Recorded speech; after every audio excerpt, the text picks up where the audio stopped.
Assalamualaikum warahmatullahi wabarakatuh. Asyhadu alla ilaha illallah wahdahu la syarikalah wa asyhadu anna Muhammadan abduhu wa rasuluh. La haula wala quwata illa billahil aliyil azim. Rabbi sahli sadri wa yarsili amri wahlul 'uqdatam min lisani yafqahu qawli. Dengan rahmat, taufik, dan hidayahnya, saya masih diberikan kesehatan oleh Allah SWT pada detik hari ini. Pada segmen selanjutnya, materi yang akan saya bawakan adalah makanan yang haram bisa tertolaknya doa-doa kita.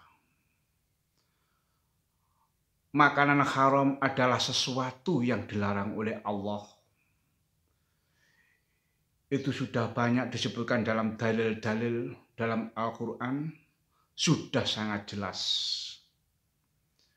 Bila aturan ini dilanggar dan makanan haram tetap dikonsumsi, maka akan lahir rasa tertekan dan ketakutan dari orang yang mengonsumsinya.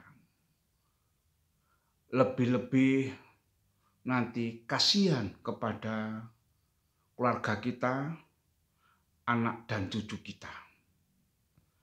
Ketakutan akan menghasilkan kecemasan sangat kronis.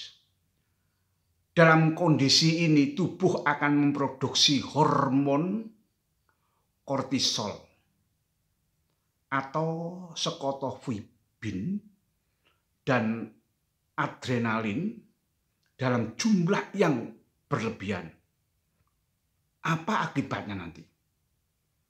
Seluruh sel tubuh akan terganggu oleh bioritmenya. Dengan kata lain, akan terganggu proses bertasbihnya dalam jiwa kita. Kita tahu bahwa setiap sel yang terdiri dari atom dan partikel itu sendiri, subatomik, senantiasa bertasbih dan bertasawuf dan beristighfar mengikuti ketentuannya jalan-jalan selnya itu sendiri. Kondisi dalam ketergangguan ini akan berdampak pada perubahan proses metabolisme dan proses biokimiawi lainnya. Akibatnya banyak potensi dasar biologis terhambat di situ. Ketika berdoa, seseorang yang kondisi wujud fisik dan psikologis sedang tidak optimal ini akan didominasi rasa takut yang berlebihan. Apa akibatnya? Doa yang dipanjatkannya menjadi syarat akan kepentingan sesaat dan egois tertentu. Ia pun dihantui dengan ketidakyakinan dan rasa takut berlebihan dalam doanya tidak akan terkabul. Itulah efek dari makanan-makanan kita yang dimakan adalah makanan-makanan haram. Disebutkan makanan haram banyak di situ, atau kita bertindak korupsi, mencuri, merampok, dan pungli. Jadi sudah terjadi proses prasangka atau suudzon kepada Allah Subhanahu wa taala.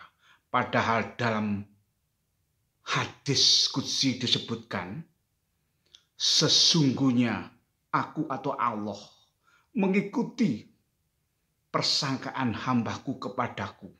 Allah menyebutkan dalam hadis qudsi begitu. Dan aku selalu menyertainya apabila ia berdoa kepadaku. Dalam hadis lain disabdakan pula, Dan jika kamu mohon kepada Allah SWT, wahai manusia, mohonan langsung ke hadirat-Nya dengan keyakinan yang penuh bahwa doamu akan dikabulkan. Sesungguhnya Allah tidak mengabulkan doa hambanya yang keluar dari hati yang lupa atau lalai.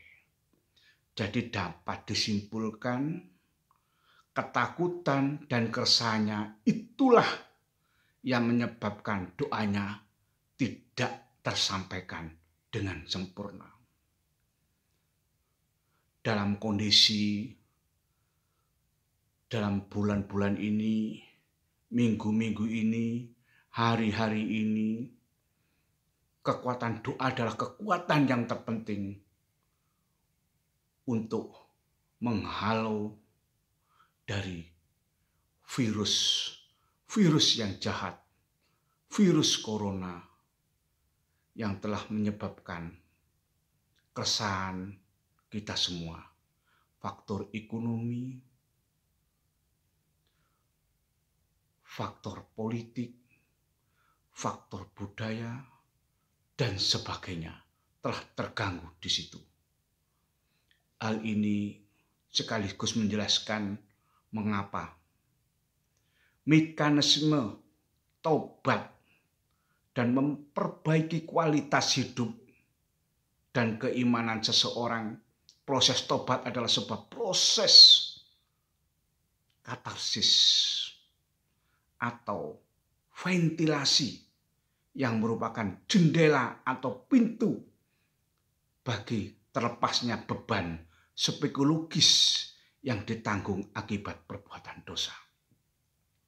Cepat-cepatlah kita bertobat kepada Allah SWT. Cepat-cepat kita beristighfar kepada Allah SWT. Bila masih ada makanan-makanan kita yang haram, kita cepat bertobat. Kita cepat beristighfar supaya doa kita terkabul, atau doa kita, rezeki kita, atau pekerjaan kita, atau kesehatan kita.